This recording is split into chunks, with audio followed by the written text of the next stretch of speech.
రామాపురం అనే గ్రామంలో ఒక చిన్న కుటుంబం నివసించేది.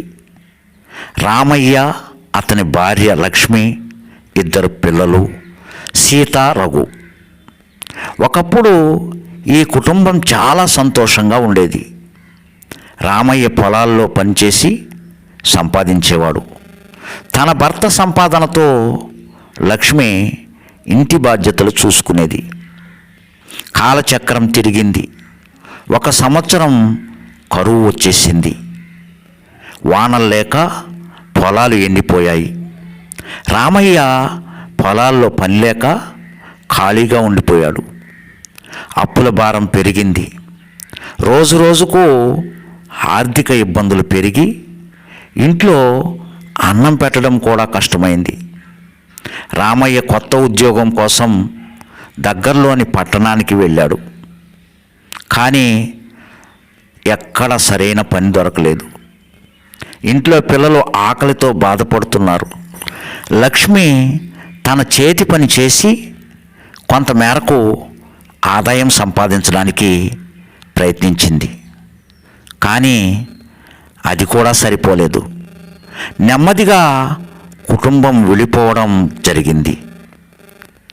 ఆర్థిక పరిస్థితి మరింత కఠినమవుతుండగా రామయ్య వ్యాకులంగా మారాడు. చివరకు పట్టణానికి వెళ్ళి కూలి పనులు చేయాలని నిర్ణయించుకున్నాడు. కానీ కొన్ని నెలలు గడిచినా ఆయన తిరిగి రాలేదు. లక్ష్మి పిల్లలను పోషించేందుకు మరింత కష్టపడింది. ఆ తల్లికి ఆహారం లేకపోయినా పిల్లలకు మాత్రం అన్నం పెట్టాలని చూసేది. ఒకరోజు రామయ్య బాగా అనారోగ్యంతో ఇంటికి తిరిగి వచ్చాడు. కూలి పనులు చేయడం వల్ల శరీరం బలహీనమైపోయింది. కుటుంబ పరిస్థితి మరింత దిగజారింది. అప్పుల ఒత్తిడి పెరిగి చివరికి పొలం కూడా అమ్మాల్సి వచ్చింది. సమయంతో పాటు కూతురు సీత, కొడుకు రఘు పెరిగి పెద్దవాళ్ళయ్యారు.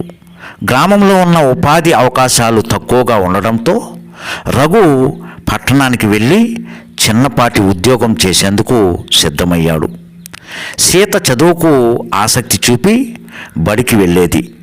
గ్రామంలో ఉపాధ్యాయుడు ఆమెకు చదువు చెప్పేందుకు సహాయం చేశాడు. కొన్ని సంవత్సరాల తర్వాత రఘు పట్టణంలో స్థిరపడి మంచి ఉద్యోగం సంపాదించాడు. అతను తల్లిదండ్రులను పట్టణానికి తీసుకెళ్ళాడు.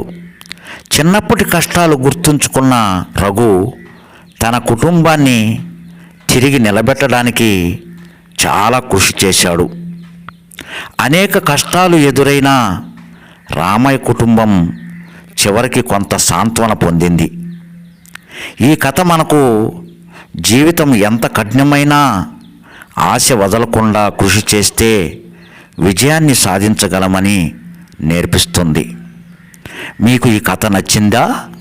అయితే ఈ వీడియోని షేర్ చేయండి, లైక్ చేయండి. ఎవరైనా కొత్తగా చూస్తున్నట్లయితే మా ఛానల్ని సబ్స్క్రైబ్ చేసుకోండి.